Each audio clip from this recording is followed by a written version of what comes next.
Hello, everyone. Thanks for joining me again on Life and Surround.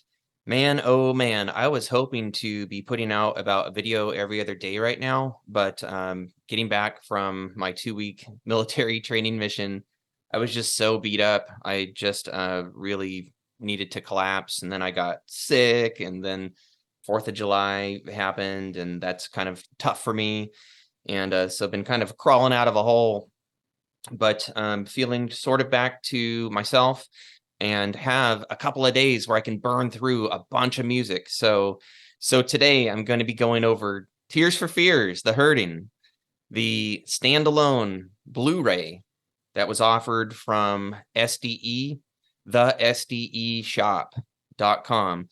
So I say was offered because it appears that it is now sold out. And so why would I be doing a video on it? A, just to celebrate it, and B, to just try to get all of you on board to watching for SDE news. And that includes subscribing and ringing the notification bell here, because I do announce exciting upcoming surround and immersive releases.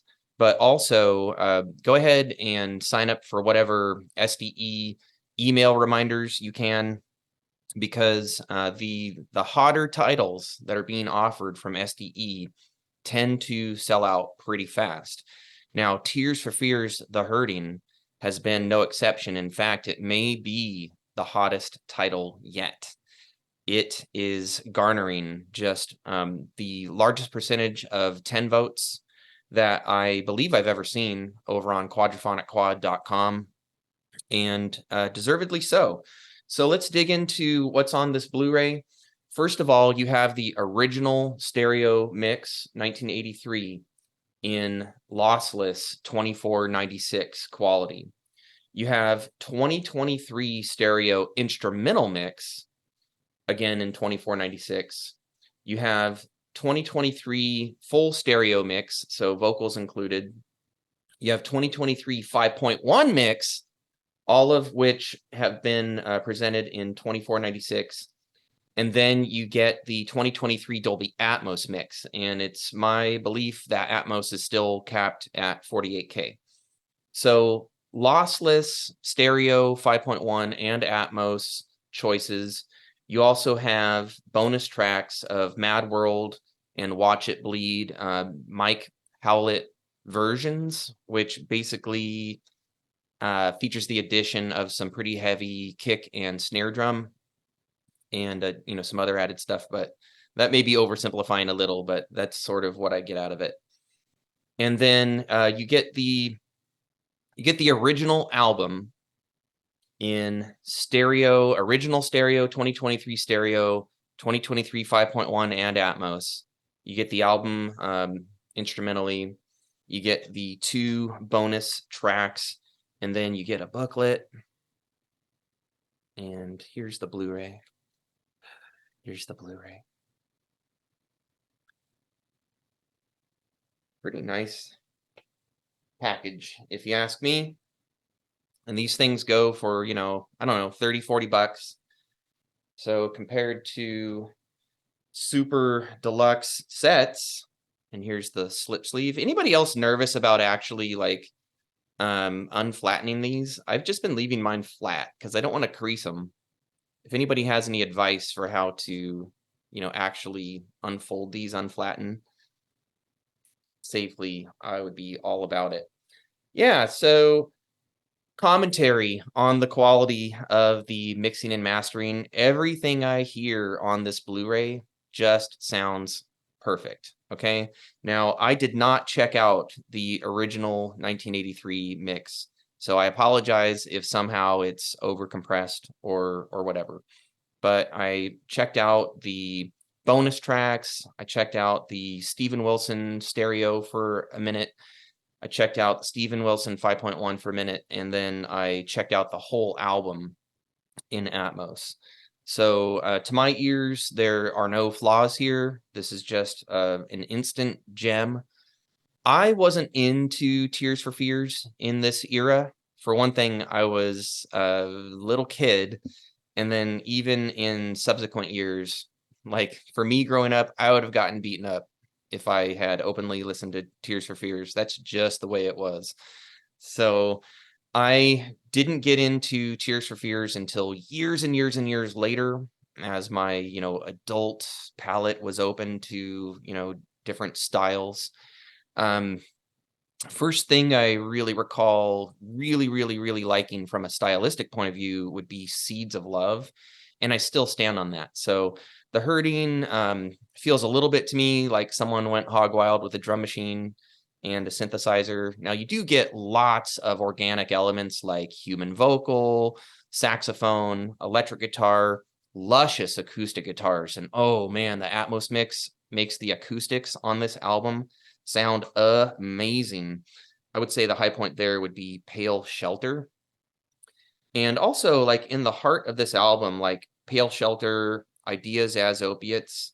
Oh, that just has these beautiful dissonant chord voicings. Oh my gosh. Uh yeah, this album like kind of like gains steam for me as I think the arrangements begin to serve the song a little better to my taste. And so I'll just give like an example. Like track number 2 here is Mad World. And I never even heard this version ever until checking out this release. I have always been familiar with the version that was recorded, arranged, and recorded for Donnie Darko, the song that plays over the final scene when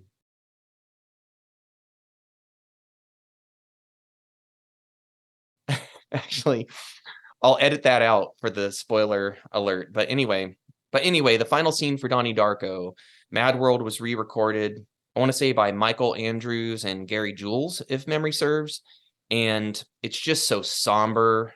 And it's just, to me, it's the definitive version. So to hear the original version, I I can try to put myself in the artist's shoes, so to speak. And you know, the original track definitely does sound mad, kind of manic.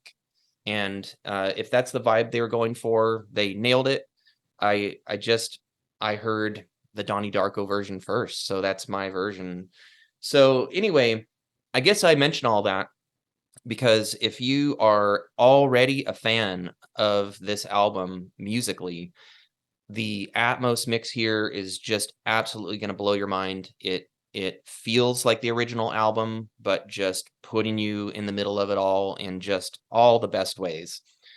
And if you're not a fan stylistically, this album actually has quite a bit of variety. There are some tracks where the arrangements strip down a bit and emphasis is given on elements like acoustic guitar, saxophone, and man, just these luscious dissonant, very, very, very wonderful keyboard sounds. So that really the only thing that I wish the band had nailed a little better would have been to get a little more sophisticated with the drum programming. They definitely do in later years, and there's even some acoustic drums added in here or there, much to my joy. So I am very appreciative of this effort. Standalone Blu-ray with slip sleeve. It is sold out, but it may come back. It wouldn't be the first time that SDE shop had decided to repress a Blu-ray. So stay tuned. Subscribe here. Ring the notification bell.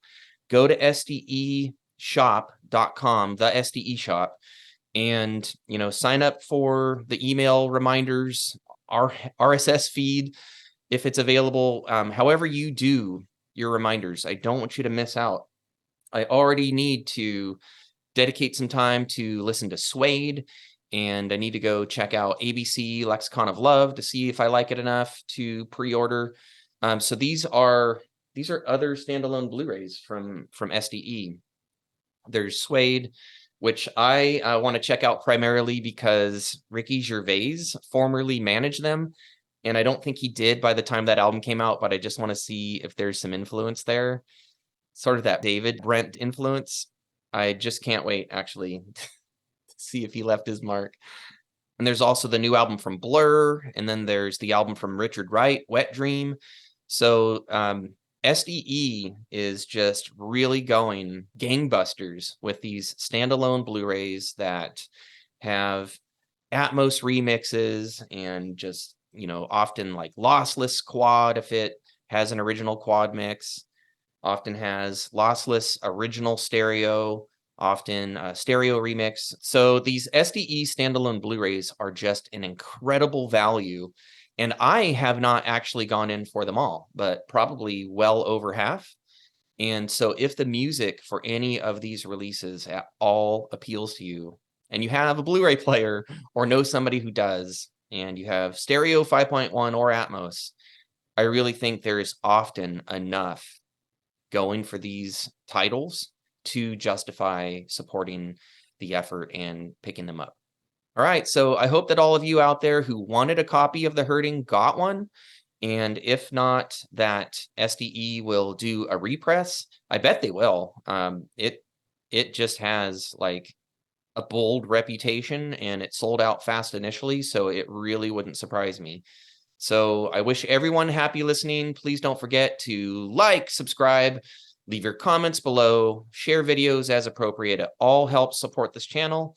And the point of this channel is to support wonderful music that enriches all of our lives. And on that point, I wish you all lives lived in surround.